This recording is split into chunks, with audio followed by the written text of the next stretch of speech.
Ulandi, and welcome back to another episode of Where is the Lamb Sauce? Now, today I'm joined by another guest, Cydian Kauffmann, and we're going to be talking about a lot of water today. Thanks for coming on today. I'm excited to see where exactly we're going to go with this conversation. And just before we get into... No worries. Before we get into the whole perspective of water, I just wanted to ask, when did water stop being just water for you? When did it become something more? That's a great question.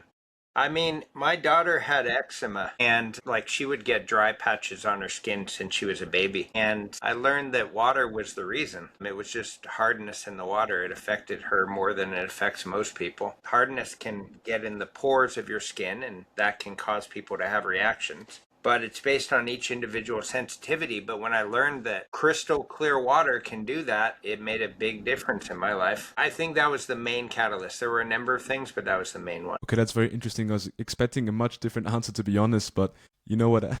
I'm actually happy with that I got a different answer than what I expected. Well, then it basically answers the question I was going to ask you afterwards, which was going to be what specific moment made you realize that water was something to focus on. But since it's something personal for you, I think that question is already clear to me anyways. Yeah. What did you think it was going to be? I was thinking that maybe you did something at uni, or maybe you did something science-based before, and then you just got, led towards that direction. But considering it's something personal, I think it makes a lot of sense now. Yeah. Well, the another question I want to ask you is, why do most people only think about water when something goes wrong? I've actually thought a great deal about that. Mm-hmm. We need water to live, right? If the only thing we need more than water is air. So since you're breathing automatically, you really take air for granted, and you really need the comfort of being able to take water for granted because you need it. If you don't have it, you die. If it's dangerous, you feel like you're poisoning yourself when you drink it, but you still drink it because otherwise you die. So it's one of those things that for your own, mental health, for lack of a better way to describe it, you need to be able to take water for granted. You need to be able to not think about it. And so that's why water, I think, becomes kind of what I would call the ostrich effect, where you stick your head in the sand if you see evidence that your water may not be good, unless you have a solution, which is kind of what I'm in the business of, making it so that people can feel like there are solutions and they're not that difficult.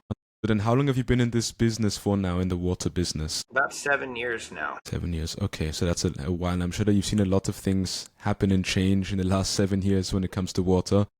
Yeah. I mean, considering that I'm Austrian, for example, we have issues with water here as well.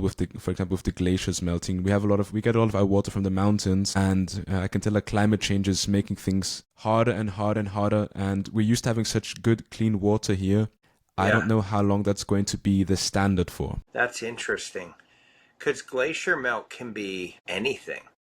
Mm-hmm. Anything can be in that water from a very, very long time ago. Yeah. So that's really interesting that you are having that problem in Austria. Wow, it makes me think. Yeah, yeah. Well, since you're in the US, let's switch over to the US. When someone in the US turns on the tap, what are they really drinking? If it's from a private well, they could be drinking anything on the periodic table of elements if they haven't done a test and treated it. Mm-hmm.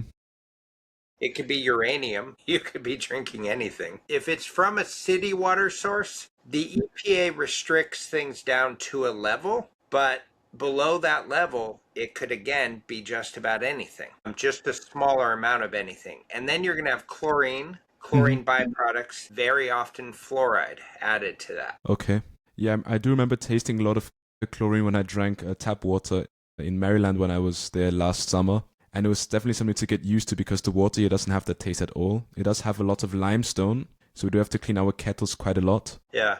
But it doesn't have any taste that I guess you would call chlorine or anything towards that direction. Now, since you're mentioning these different levels, does that mean that legal water in the US is not the same thing as tap water? Tap water is going to be legal water unless they're violating the EPA guidelines. So the way it works is, in the US, I don't know how interesting this will be to your audience, so I'll go fast. In the US, the Environmental Protection Agency sets 2 standards for drinking water. One is a legal standard, meaning below that level is required by every municipality or they get fined. Then there's a health level.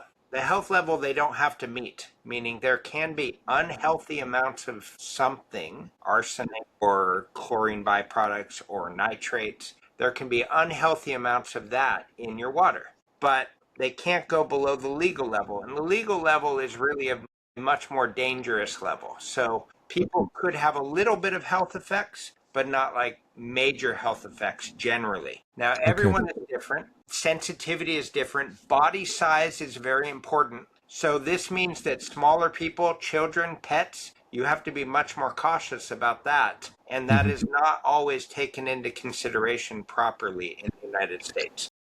Probably because of the concentration of the chemical to the body mass, right? So you've got to be a lot more careful. That makes sense. That is very interesting because in my first interview, I was actually talking with two filmmakers from West Virginia who were talking about how mountains are being blown up for coal and how a lot of the chemicals have actually been leaking into public water. So it's actually kind of interesting that I've got you on today to talk about water more specifically now so I can really understand how the system works. And since we're talking about water and about the dangers of certain chemicals, what would most people be shocked to learn is actually allowed in drinking water? Now, you were talking about these different levels, but apart from that, is there anything else that is really shocking when it comes to water? Yeah, there is. There's a ton of microplastics that are not even watched. There's a ton of pharmaceuticals in some areas that are not watched at all. There's a bunch of chemicals that are not really pinned down or identified fully. Like there's about 6 kinds of forever chemicals, PFAS, forever chemicals, that are identified. And there are probably 10,000 of those. And we haven't identified or sorted through all of those. Searching through those 6, in Middle America, they did a test on 19 different rivers, and 17 of them had PFAS above the EPA's new regulation for PFAS. Wow, okay. That's a lot. Yeah, to give you an idea of how seriously they take PFAS, most things are counted in either parts per million or parts per billion. And just to give everyone out there an idea of what that means, if you take 2 5-gallon buckets and put a single drop of water, that would be parts per million. If you take an Olympic-sized swimming pool and do a single drop of water, that would be parts per billion. Wow, okay. 1,000 Olympic-sized swimming pools or a lake and put a single drop of water, that is parts per trillion. Trillion. And the EPA considers anything above 4 parts per trillion unsafe for PFAS. Wow, okay. Crazy way of thinking about it now. If I were to explain in PFA to the audience, would it be fine if I would just say it's like a large group of man-made chemicals that have been, they've been used for a very long time. I think since the 40s or 50s, the PFAS. And we're basically talking about the concentration of those chemicals in a large body of water. For anybody listening who's unsure about what those chemicals are, maybe I'll put a graph in later to show those chemicals. But wow, that really puts things into an interesting perspective now that I'm just imagining a massive Olympic pool with 1 drop inside, if you want to put it into an even bigger perspective. Yeah. Now, when it comes to water regulations, would you say that they are outdated compared to modern science? Yeah, I think that science cannot keep up. Regulations can't keep up with science, and science is itself going a little too slow. Mm-hmm. So when we're thinking about the size of the chain for these man-made molecules that we're concerned about, like forever chemicals, the carbon bonds on some pharmaceuticals can be pretty nasty. They can pass the blood-brain barrier. So we're talking about chemicals that are to the nanoscale, and our ability to see through microscopes things at the nanoscale isn't super great. So we spend a lot of energy just researching stuff that small. We're only now in the past 10 years getting to a point where we can do that kind of investigation faster and faster. So science is slow and the regulations are slower, for sure. Okay, that makes a lot of sense. Now, what is the biggest danger with these chemicals? Is it them being cancerous to a certain extent, or could they lead to hormonal imbalances as well? What is the biggest danger with these chemicals? You name the main 2. Thyroid stuff, hormone imbalances are related to microplastics, pharmaceuticals, forever chemicals, cancer, are carcinogenic to some degree. And then some of them have been shown to have weird effects. Like we have some, like as we just talked about, science is not catching up, so we don't know for sure. We have some indication that there's some hair loss concerns or body weight concerns, eye damage concerns, strange stuff too. So whether that's for sure true, we're going to have to wait for science to say that for sure. But there is some indication of that currently. Okay, that's really interesting to be to be honest. I mean, the body is made out of a lot of water, so it is kind of imaginable that if the water is not clean and there are things inside that shouldn't be there, that it leads to certain things later on, and it's kind of a chain reaction. Yeah, exactly. Well, how often are these regulations actually change these standards? Is there a certain law for how often they have to be changed, or is it just based on what's currently happening? Yeah, it goes at the speed of bureaucracy. Okay. It's not, unfortunately, especially with this current administration, it's a little slower too. It is definitely slow. So definitely not in the center of attention right now. Yeah. Yeah, I think that's unfortunate. I think that people underestimate the importance of water a lot. There was actually this interview that I watched a couple of weeks ago now. You'll obviously know the company Nestle, and it is owned by, I believe, an Austrian who is... He's from an area like 1.5 hours away from here, and he was talking about the privatization of water, which is something that I find a very, very difficult topic and I don't agree with personally. And in the interview, he was saying that he wants to privatize water because people don't appreciate water enough, which I find kind of a paradox. I feel like it should be the other way around. We should not privatize water so that people understand how important it is. And I find his perspective very interesting. It looks like it's coming from a monetary influence and idea. Without a doubt. Yeah, without it, for sure. I mean, if we look at what Nestle has been doing in the past couple of, I think we could say decades in different countries with all of the water wars and, buying of water and making people pay for water in their own countries through the company, he's probably not the best guy to look up to when it comes to the water model. For sure. Yeah. I think Nestle is the one who was given rights to bottle from California water, and they're limited on a certain amount, but they just go over that amount. They just endlessly bottle, and they just pay the fine. They're okay with paying the fine because the fine is capped. So they make money by paying the fine. Okay, that's interesting. Wow, I was unaware of that. Yeah. That doesn't really surprise me that much, to be honest. Yeah. Now, when we're looking at all of the things that are in water, is there something that we should worry about the most? We spoke about, PFAS, microplastics, arsenic, fluoride, all of those different chemicals. Is there a certain one we should be worried about the most? I mean, I would say arsenic is something almost everyone should be trying to test for because it happens to be one of the more common elements found in water just about anywhere. Nitrates are something you really need to be careful of if you've got any kind of rural or farming near where your water source is. Those two are some of the more common ones, in my opinion. And then just bacteria, straight bacteria. I mean, bacteria is one of the main reason people chlorinate, but actually, how cold is Austria? I know we're not only talking about Austria, but is Austria pretty cold? Yeah, I mean, it really depends. I mean, where I am right now is one of the warmer towns because the thing is with the town here, we're surrounded by mountains, so it creates this pot of warm air throughout the whole year. But we do have a lot of Alps in like middle Austria. If you go towards the west, where my family is actually originally from, like towards Innsbruck, where people go skiing, it can get really cold. I would have to look up the temperature in Fahrenheit. I'm not sure at the moment. I mean, if you give me a quick second, I can tell you the temperature in Fahrenheit. Yeah. I mean, we had some snow recently. We had the first white Christmas in like, I think 10 years here where I live. Fun. Yeah. It was really, really nice to see that. So I'm looking it up right now. minus 15 in Fahrenheit. Let's see. So it says 5 in Fahrenheit. Wow. So that's very cold. Yeah. But and is it summer there right now? No, it's winter right now. It's winter right now. Okay. Yeah. All right. All right. So then, I mean, you're a little colder than where we are, and we don't have to worry about bacteria much here. Temperature dramatically affects how much bacterial growth there's going to be.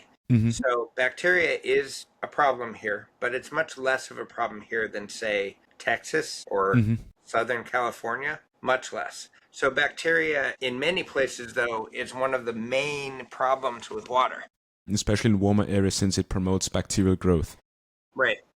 That makes sense. Yeah, I mean, I'm not really sure about bacteria here, to be honest. I don't think I've ever heard about any sort of bacterial outbreak here due to water here before. I mean, it might have happened, but not to my knowledge. Wouldn't be surprised if it never happened. And I do know that's why a lot of colder countries don't chlorinate. The United States chlorinates because the federal regulations require every state to do it, regardless of whether they're hot or cold. But I'm sure if that wasn't the case, there would be a lot of places in the north that don't chlorinate. Especially like the northern states where it's cooler during winter. Exactly. That makes sense. Mm-hmm. Well, since we were talking about microplastic, I mean, I think the answer is kind of obvious. I was going to ask if it's more of a future issue or a current issue, but I think it's kind of obvious that it already is a current issue, not only with water, but also the products that come from water, like fish, for example. Mm-hmm. Now, it's already quite a massive issue. This is going to be localized. Well, it's going to be localized, so I don't actually know if it's a problem like in Austria, but in the United States, yes, it's a very current issue. There is microplastics found in almost every water supply. That being said, the amount of microplastics you get from your tap water are a fraction of what you get from drinking bottled water. So and then there's microplastics in the air too. So it floats about. So when you're breathing in and those little dust particles you see floating around, they have microplastics on them. So you are breathing it, you're drinking it, you're eating it. The generalized concerns over microplastics are hormonal stuff and more so just inflammation. That's what we know about it right now. Okay. So, I mean, I can get into how it is here in Europe at the moment. I spoke with a marine biologist from Croatia a couple of years ago, and he told me that there's basically no point of eating fish if you want to avoid microplastic. I mean, microplastics are already in every single marine creature that human can even digest and eat, that if you were to do so anyways, it's already too late. You already have the microplastics in your body. So we have the same issue here in Europe. I mean, you hear it a lot in the news as well, switching from plastic products to non-plastic products. But then again, I am of the opinion that big companies have managed to convince consumers that they are responsible for all of the pollution with plastic, when most of the pollution comes from those big companies. They've made us feel responsible for what is going on in the world. I mean, we obviously are responsible to a certain extent, but it's more or less the big companies that are dumping everything into the water and polluting everything, and less so people who, use a plastic bottle like I just did a while ago. I mean, I do it too, and it's worse in the United States to use that plastic than it is in most countries, which I can go into why. It might be actually interesting. The size of the United States is so big. Mm-hmm. It would shock most people in other countries. If you eat eggs in the United States, the reason why we wash our eggs here and refrigerate them, whereas many other countries, they don't do that, is because the eggs you're eating in the grocery store could have come from thousands of miles away. They could have been being shipped for weeks in trucks.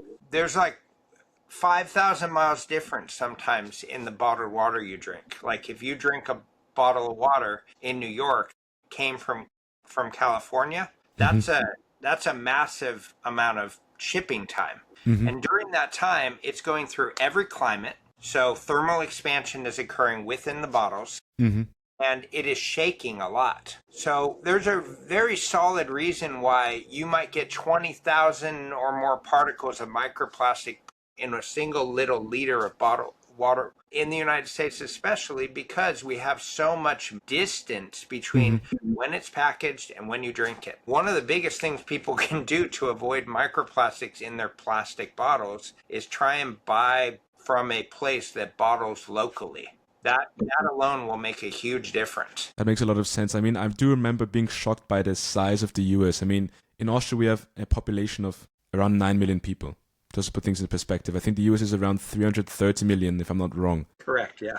Yeah. And when I took the bus from Maryland to New York, we were in the bus for hours, and we went across the whole East Coast. Now, if I were to take a car right now and drive towards the south, I would be out of the country within half an hour. I would be in Slovenia, and within 4 hours, I'd be in Croatia. And if I were to drive even longer, I could go all the way down to Greece. Yeah. And it's just a completely different size. Very very different. If I wanted to go to out of the country to the south, it would take me 3 to 4 days. Wow. Yeah, With 3 exactly. to 4 days, I could leave the continent most likely. Yeah. Exactly. That's a complete different metric to even imagine. I mean, if Yeah, I were to drive for 3 to 4 days up north, like towards England, I think that you could get to maybe Belgium within 22 hours. Within a day, you could probably reach Belgium, and then within a little bit, like maybe a day and a half, if you take the ferry from France, you could reach England, and then there's nowhere else you can really go to. You cannot really go further up the exactly. north. Yeah, Wow. Wow, wow, wow. That's cool. yeah. That's neat. And most of the products here as well, they also produce locally eggs as well. I mean, one thing I found interesting is that in the US, you bleach poultry whenever you kill chicken. We don't do that here, for example. We never bleach any meat. Did find it very interesting as well. So the regulations are very different if you compare the US and the Yep. EU. And it all has to do with size. All Hmm. of that bleaching, all of that like contamination that you're trying to avoid, the excess refrigeration, all that in the US, it has to do with the size. It has to do with being in a mainly capitalistic country that Hmm. is very, very, very big. Yep. But interestingly enough, if you do look at the average like amount of salmonella cases per thousand, the European methods of taking care of, for example, meat as well, do tend to lead to less cases. I mean, it's a completely different amount of people as well. Well, if you're taking the whole EU, then you do have more people than you do in the US. But if you look at average salmonella cases per 1,000 people, the European method of refrigerating meat after an animal is killed does seem to be a lot safer. So I don't know if it's necessarily only distance and also the fact that our laws here are really, really strict. I remember that when I went to the US, there are so many products you cannot even buy here in our stores. Even like Ritz crackers, you cannot buy them here. They found a product in Ritz crackers. I don't remember what the E number is of the chemical, but you cannot buy them here. They're not allowed. Yeah. You've got very strict food laws in the EU, and then if you look at Austria, we've got even stricter food laws. Wow, that is Yeah. actually really cool. And Okay. very interesting as well. Even if you compare fast food restaurants, Subway here and there, McDonald's here and there, it tastes completely different. It's a Believe complete me. new experience. Oh my God, that is cool. Yeah. That's really cool. Yeah, I think Okay. I might have to make a video about that. Maybe one day I'll compare the two different sides so that it's more visualized. That would be an incredibly interesting video for Yeah, sure. I'll definitely note that one down. Yeah. How much does long-term, like low-level exposure matter compared to, I guess you could say, acute exposure over a course of a long period? Long-term exposure could potentially never matter. Your body is like a homeostasis engine. Hmm. It's doing everything it possibly can to completely prevent any sort of damage to your body. So it's going to shove in inflammation to try and prevent any kind of toxicity of actually getting to your organs. So if your body's doing a really good job, like it could be great. Hmm. Firstly, some people can have effects from almost no exposure. I actually have an anecdote about this. I had a I had a couple who were husband and wife. He's like 200 pounds and she is like 100 pounds soaking wet. And they had been drinking arsenic. They didn't know it. Arsenic's flavorless. You're not going to know when you're drinking it. Hmm. They had been drinking it for quite a while, like years. And one would think, because body weight is so important for how much that would affect you, that she would be the sick one, but she was fine. He was sick from the arsenic. He was like 200 pounds in good shape. It took 4 years at an arsenic level that was about 4 times the legal level here for him to get some organ failure from the arsenic. Wow, okay. And she had nothing. She had no problem at all. So, and they were both active. They both drank a lot of water. So whatever the reason is, her body did a better job of managing it. It's very individual. Yeah, that makes a lot of sense as well. I think it's kind of hard to generalize how a body reacts to certain chemical imbalances. As you were saying, the body does try to keep everything within balance, and some people are better doing those things and others are not. Yeah, exactly. Well, do you then think that as a whole, not necessarily, I wouldn't say like, bureaucratic people, but as a whole, the general population is perhaps underestimating the effects of, different chemical combinations in water? Yeah, I mean, combinations of things definitely. Like we have a hard enough time keeping track of individual chemicals, let alone what happens when chemicals interact with each other. For sure. That is definitely an unknown factor. Yep. Because whenever, for example, I think about health, what health experts say, that you always hear don't eat too much sugar. That's like the major thing that you always hear. But I never really hear people talk about what type of water we're actually drinking, or even talking about salt as well. I mean, people always forget how dangerous a high level of exposure to sodium is. You generally only hear sugar, and then the conversation basically finishes there. And then you always obviously hear carbohydrates as well. Don't eat too many carbs and don't eat too much sugar. And then you do hear drink a lot of water, but then not be cautious of what type of water you're actually drinking. So I feel like that conversation needs to, we need some fuel needs to be added to that conversation so that people can think about where they're actually getting their water from and what they're actually drinking. I totally agree with you. I don't really ever understand why that happens. Like, why are we not confronting the reality of it? I mean, we talked earlier about why at the beginning of the show, why, but at some point it should be somebody's job to keep on top of that, to make sure that there's an education campaign about water. Although I guess part of the reason to that is where's the incentive? Is it profitable for anyone to do that? And I guess that may be the issue. Maybe also the fear of how bad things might actually be as well. I think people don't like confronting the truth a lot of the time. People rather live in darkness and feel good about themselves instead of finding out some things and then maybe not having such a good time having to deal with those things. That's for sure. So speaking of this topic, do they add fluoride to the water in Austria? That is a very good question. You know what? I would actually have to look it up. I'm not sure at the moment if they do or not, and I'd rather just say that instead of, try and invent an answer. But I know in a lot of Scandinavian countries they do not. Mm-hmm. And the teeth outcomes are fine and better in those countries than here. But they also have less sugar, so it makes you question which is the actual reason. Yeah. I mean, as far as I'm aware, I've never heard about there being fluoride in our water before. I remember we had to do, when we built the house, we had to do like some tests with the water and check the hardness of the water. And I don't remember the word fluoride ever popping up in the conversation. So I think that we don't add fluoride here. I mean, if they don't do it in Scandinavia, they most likely don't do it here as well, since we have quite similar food and water laws in Scandinavia and in Central Europe. Got it. Okay. Yeah. And as I said as well, also less sugar. Yeah. Yeah, exactly. Like, that must be very interesting. I remember when I visited South Africa, we had everything just tasted different. I mean, South Africa, Joburg, for whatever reason, I think they have more sugar in that area than much of the surrounding area, but much less than the United States. Much less added sugar in various things. It's fascinating. Fascinating how much sugar is added to stuff here in the U.S. I have to be honest, I was in the US for a month last year, so I was in different areas along the East Coast. I was in, for example, New York. I was also in West Virginia as well, Virginia in general, Maryland, Washington, D.C., and my body struggled to digest the food here.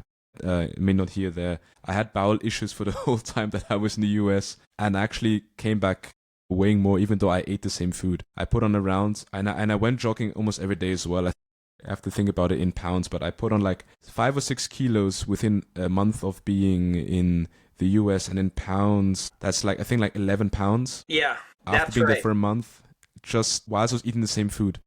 It's totally true. When I was in South Africa for 3 months, I lost 20 pounds. I ate what would arguably be worse, but I lost 20 pounds for sure. Yes, which is very interesting, yeah. Which is 10 kilo-ish, something like that. So, yeah, I definitely, there's something about that for sure. Yeah, there definitely is. I mean, there's also very high diabetes rate in the US as well. But since that is off topic, we can talk about another time. So you live in the northern part of the US, since we were talking about where you're from before. Is there a massive infrastructural issue with water when it comes to the US, for example, comparing the north to the south or the east to the west, or in general? There's infrastructure stuff everywhere. The infrastructure is not that bad here, except for in some areas where it can be really bad. Money really directs how the infrastructure is. But the infrastructure is very diverse. I mean, we have some pipes that are lead still. We have some pipes that are wood. Wow, okay. Yeah, metals, various plastics. Back in the day, they would sometimes create a pipe by drilling through a tree, and that would be your pipe, and that still exists in some areas. So these are all kind of rarities, but Mm-hmm. yeah, that's all real. And all the municipalities, they have to keep track of all of that. They have to Mm-hmm. watch, and they have to count, they have to keep account of all of their lead fixtures, report it to the government every single quarter or year. Okay.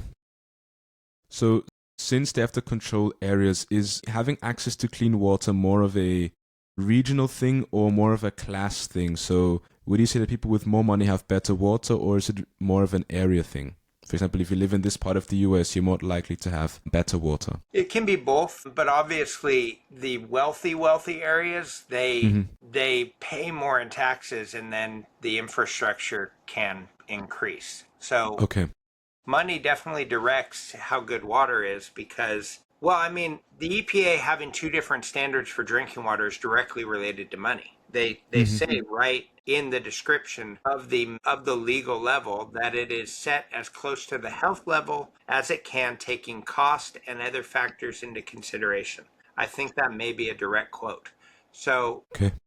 cost is what directs it, and the reason is because real estate size, the size of the treatment plant, will directly relate to how much contaminants can be removed. So if I have a treatment plant that's like takes up 1,000 square foot lot, or a 3,000 meter lot, and I need to get that water 10 times better, I need 30,000 meters.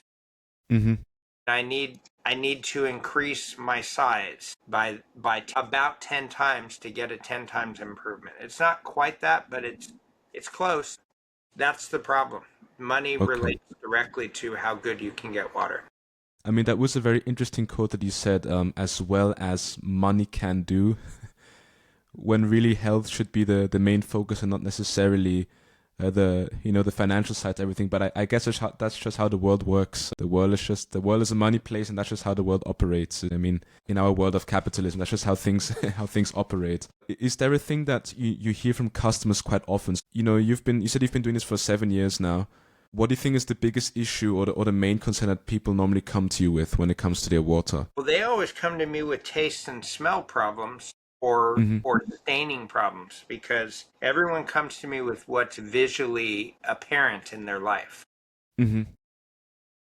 But what happens very often is I tell them that the visible stuff is less of a concern for their health. And then when I do a test, I usually find other things that are health concerns. Ironically, a lot of the stuff that causes health concerns are invisible, that you don't taste them, you don't smell them. And a lot of the stuff that causes health concern that are visible because they're big. They're not molecularly bound. So they're much easier for your body to filter. I mean, if you don't filter your water, your body's the filter. Mm-hmm. But how good your body can filter is going to be directly related to what it's trying to filter. Bigger stuff, it's going to be better at filtering. Understood. Okay, that makes sense. Now, when it does come to having a company that is based around water, a business, where do you think that the ethical lines, start to blur when you scale a business around water? I mean, that's one of the biggest problems. Every business, to be successful, gets into this rut of having to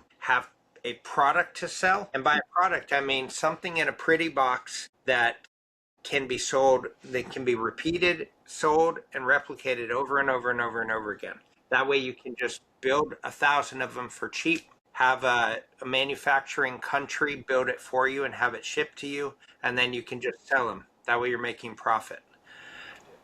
You can't do that with water treatment and stay ethical, because the product can't match the water. The water can't match the product has to match the water. If you have a product that already exists, you are forcing the water to match the product, which Mm-hmm. doesn't make any sense. The water is the water. So the business model that most water treatment companies start with is, when they're small, is either one of two things. They're either doing a franchise with a pre-existing thing, and then they're a product company, in which case the ethics of that I question, or they are customizing everything, which is the only appropriate way to handle water treatment.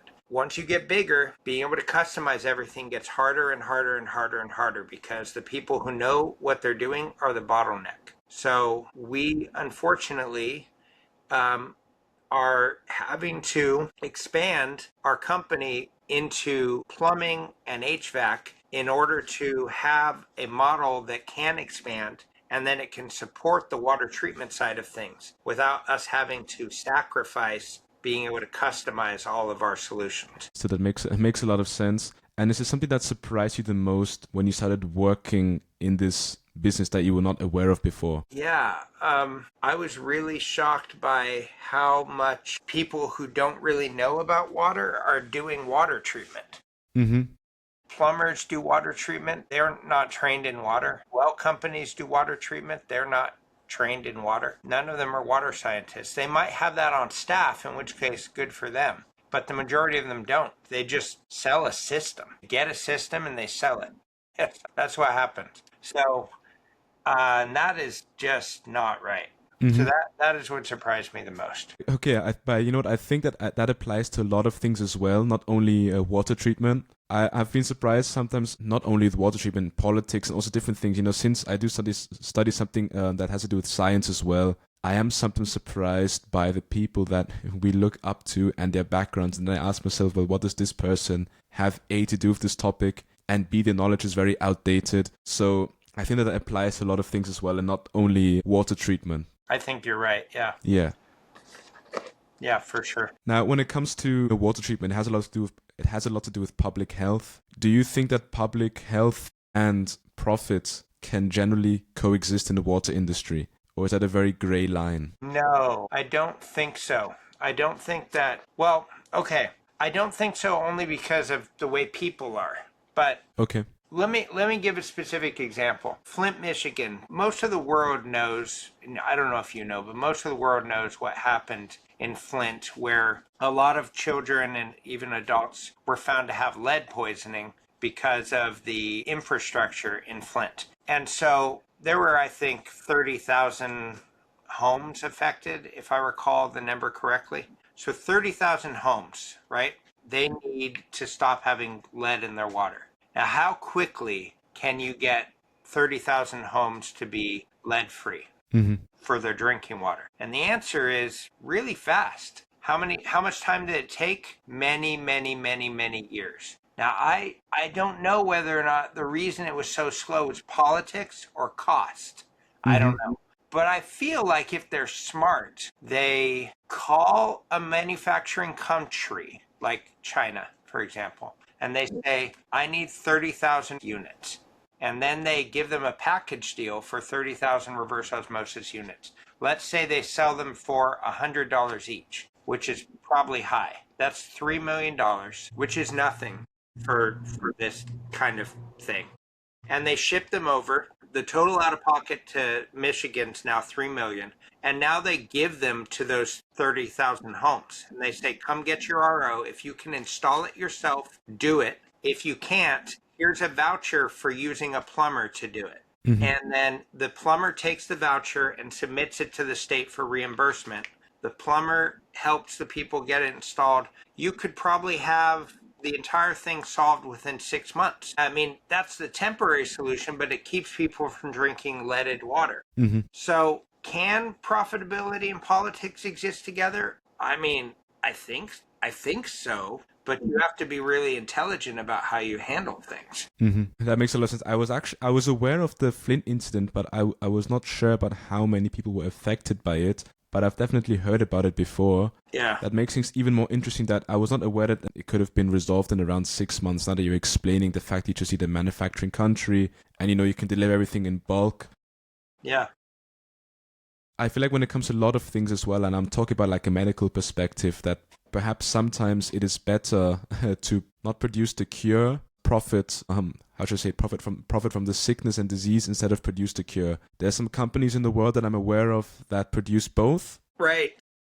Yeah, I do have an episode where I spoke about, for example, Bayer, and I spoke about Monsanto, you know, about the different chemicals that are produced by that company when it comes to weed killers, and then the medication is produced by Bayer. And then when you look at the whole thing, one company is a sister company of the other one. Yeah. I feel like it's quite similar in politics as well. where those two sides coexist. And as I did say at the beginning, it's all about money at the end of the day. And I think that ethics is something that is forgotten about a lot. And perhaps it is time that such topics need to be brought to light more, and less all of the other noise and the cacophony that we hear all of the time when it comes to issues that are happening around us. For sure. Well, yeah.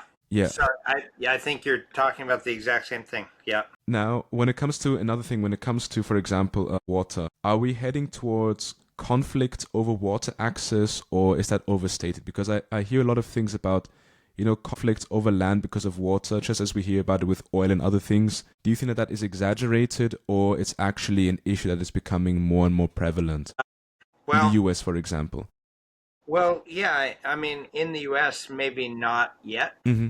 The world is, mostly water, and about 0.03% of the world's water is actually drinkable. So, 8 billion people are fighting over that 0.03%. Mm-hmm.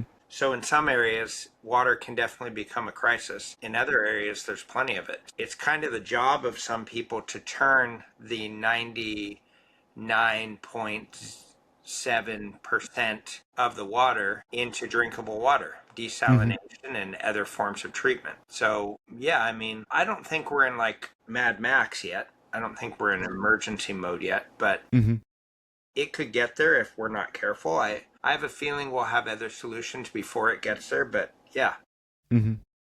It shouldn't be ignored, that's for sure. Yeah, I think that one should definitely not think that it's not possible too much. Yeah. I mean, as you said, there's one possibility. You can make the rest of the water more drinkable. I guess you could say a more active way of dealing with it, or a more passive way would be maybe make sure that the 0.3% is not wasted as much as it is currently. Right. So I think you could look at both sides of that. For example, with food, some countries have way too much food, and then you have other countries that have less food, and those countries that have too much food waste a lot of it. And if things were split better, maybe we wouldn't have so many people struggling so much. So I think that there are two sides to it. And unfortunately, it's not what I'm currently studying at university, but that would actually be something really interesting to look into, how to turn the rest of the water into something more drinkable. Yeah. But, I'm going to keep that in mind. Maybe one day I'll meet somebody who, works in that area, and then I can have a conversation with them about that as well. Yeah, there's I have to go soon. I'm pretty sure we have to end soon, but the topic of desalination and the topic of what happens if you are able to turn heavy hydrogen into fuel, and like with cold fusion or something, which is, still science fiction, but someone did make it happen in kind of a lab setting recently. So it is now just starting. A future where we have those technologies, we actually can use the ocean to simultaneously create unlimited energy and unlimited water with the same action. The action that turns the water into drinkable water also produces energy in that world that should theoretically be possible within the next 100 years, probably. Well, just to finish things off, I've got one last question for you. For anybody watching, what's one thing you wish people understood about water and they should take with themselves after watching this episode? I mean, if you're worried at all about water and testing is too difficult where you are, the cheapest way to help water, although it doesn't completely purify it, is carbon. And the second cheapest way is reverse osmosis, and that will solve 99% of the problems with water. A single reverse osmosis unit that is usually accessible by a lot of people will solve 99% of the problems with water. So it is an easy solution if you are at all worried about it. Okay, perfect. Is there anything else that you would like to promote before I finish off with this episode? Anything? No, thanks for asking, but I don't need to promote anything. If anyone wants to find me, I'm very findable because my name is so unusual. I mean, you can find me pretty easily. I'm happy to. I have answered phone calls worldwide after doing some of these podcasts because people had questions, and I don't mind that at all. Okay, perfect. Well, then I'd like to thank you for coming on today. It was my pleasure to talk about a lot of water, and hopefully people watching have less unresolved questions about water. Be sure to subscribe. There are many more interviews coming soon. Thanks for listening to Where is the Lamb Source. See you guys next time.